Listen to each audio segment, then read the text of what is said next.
I bid you welcome. I welcome you to my house. Welcome to my house. Welcome to my home.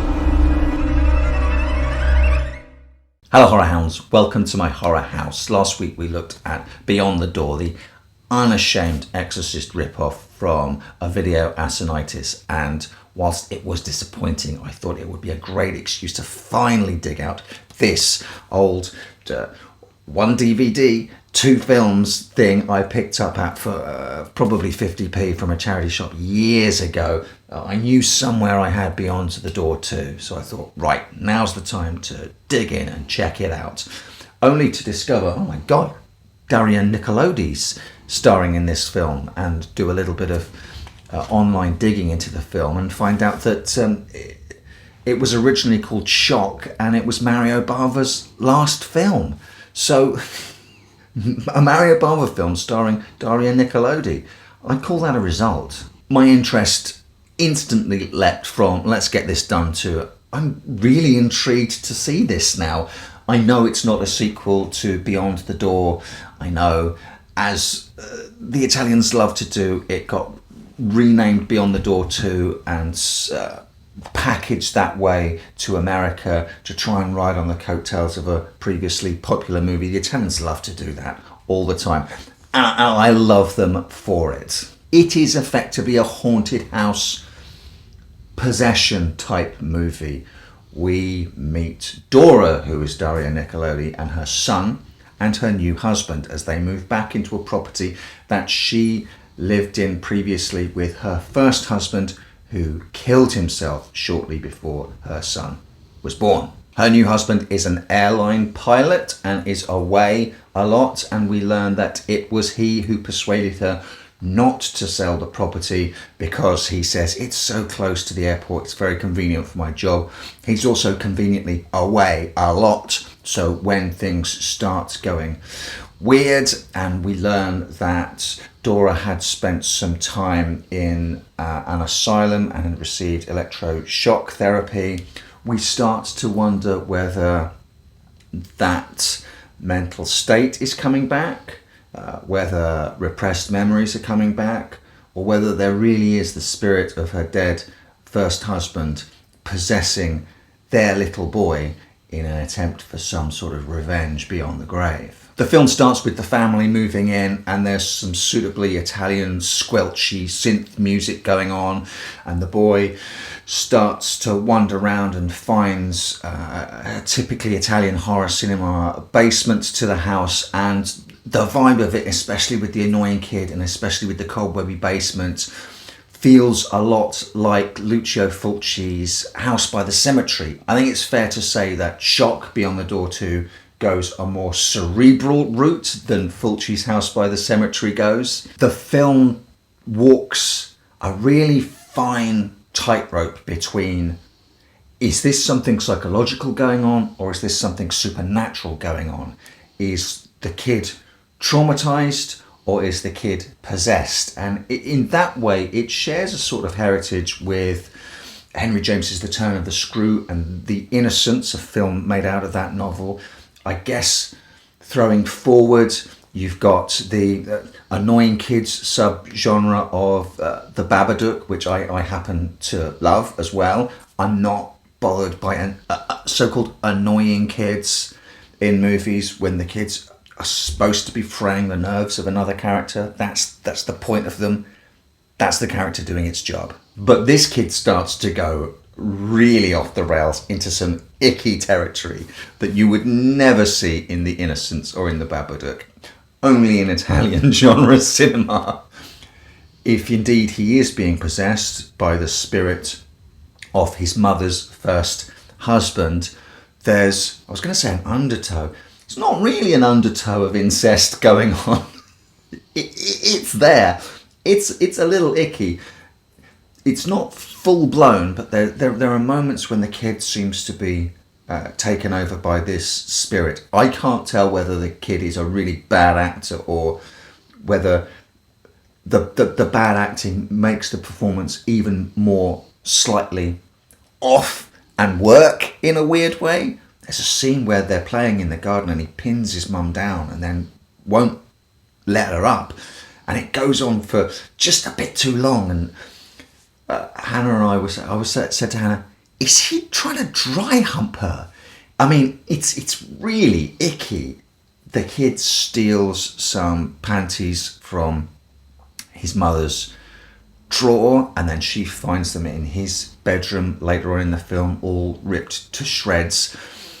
If what's happening is psychological, the kid is deeply fucked up, and the mum is historically deeply fucked up. If it's something supernatural that's happening, the dad spirit is using his son's body in a deeply fucked up way. About halfway through, Hannah asked me when this was made, because it does rely on the old trope of the hysterical woman, specifically using the word hysterical in its Victorian sense and very gendered sense of the woman who can't control her emotions and needs to be calmed and needs to be sedated. Her husband very much gaslights her throughout the entire movie, and indeed we find out that he is secretly drugging her as well with sedative, which is absolutely horrendous behaviour. And the more her mind frays, the more these people around her who are supposed to be there to protect her act as if she's going mad and don't ever listen to her. I can see why that would get on Hannah's nerves. Dora spends an awful lot of time screaming and being, quote, hysterical, and then spends, when she's in the company of any other adult who is a man, them telling her what she needs to do and not listening to her. There are revelations towards the end of the movie that make more sense of this and actually make it a little bit more feminist, if you like. There are revelations all across the board towards the end. And for me, the pivotal scene along this theme, it's a really harrowing scene where Daria Nicolodi's character is by now at the end of her tether. She wants to move out and her husband is still steadfast. No, we can't move out of this house. We have to stay here.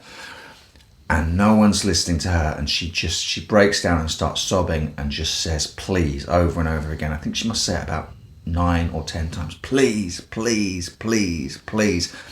Really harrowing, really cuts to the heart of the matter, really bone deep, not comfortable viewing. It's not a perfect movie by any stretch. The pace is glacial. That will turn some of you off, and I can understand that. I think maybe returning to it, knowing what the pacing is like and knowing what kind of a potentially psychological study this is, I would be more up for it second time round. It's clearly a film made in more or less a single location on a very low budget and probably a very, very tight shooting schedule, and for a long period, it just sort of chugs along, and something spooky happens and she screams and no one believes her, and it chugs along a little bit. When it builds to its ending and its revelations, boy does it build. It is worth sticking it out for the ending. That said, if you don't mind something a little slower paced, you've got a film where 70s era Daria Nicolodi is front and centre, carrying the entire movie as this woman on the verge of a nervous breakdown, sort of fraying at the edges of her mind. It's one of her strongest performances, and I'm a fan of Daria Nicolodi. She looks gorgeous in this movie, and she is one of these sort of scream queens that is has been unnecessarily put upon in her movies. An awful lot of the movies she did with Dario Argento and in this movie, there aren't really that many chinks of light in her scream queen career. Of course, we know that Italian horror cinema of the 70s and 80s loved Freudian analysis and Freudian subtext running through their movies. And it doesn't take a student of psychoanalysis to understand that the house represents the mind and the basement represents the subconscious. And this film, as with, I think, an awful lot of my favourite Italian horror movies, is about the return of the repressed. And that's what an awful lot of ghost stories are about as well. Repressed memories, repressed events, demanding to be borne witness to and re-emerging in these fantastical supernatural or psychological ways. I'm not going to tell you which way the film tips. Even with no time and no budget, Bava presents us with some great magic tricks. There are some really excellent lo-fi cinematic effects going on here. Things that as soon as they happen, you can work out how they're done, but they're done so well. I'm thinking there's a scene where at first it looks like we might actually be seeing a manifestation of the spirit of the dead father on the wall in the basement, and then it travels along the wall until we just find out that it's actually the kid with a photograph that he's cut out, shining the torch through the cutout of the photograph. There's a dream sequence where clearly the actress has sort of been suspended and her hair is hanging down towards the camera, and then everything's sort of beveled and rotated.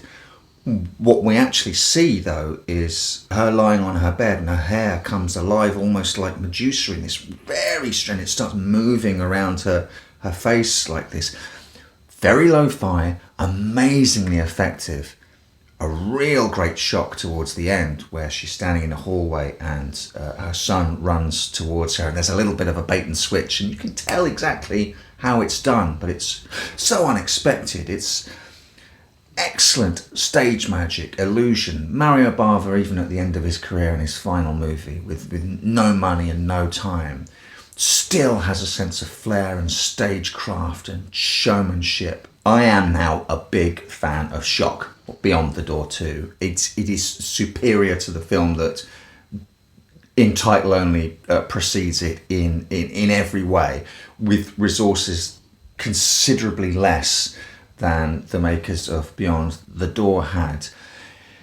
So yes, it's a little slow, it's a little chin-strokey.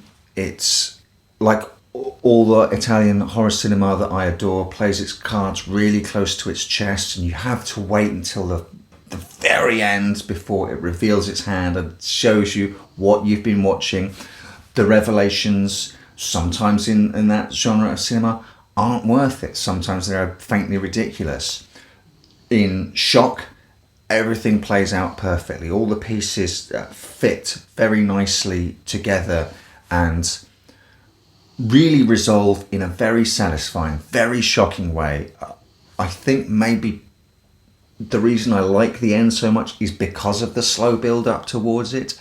If you're going to have trouble watching 90 minutes of creepy, annoying kids and women screaming a lot, that might get on your last nerve a little bit. But I found it a fascinating exercise with what you can do with limited resources and a fantastic central performance and the desire to scare your audience. You know what a hidden gem I've had in my collection that I haven't watched for years because it came in a package like this, which just looked absolutely naff. What an absolute delight to find and finally watch this movie.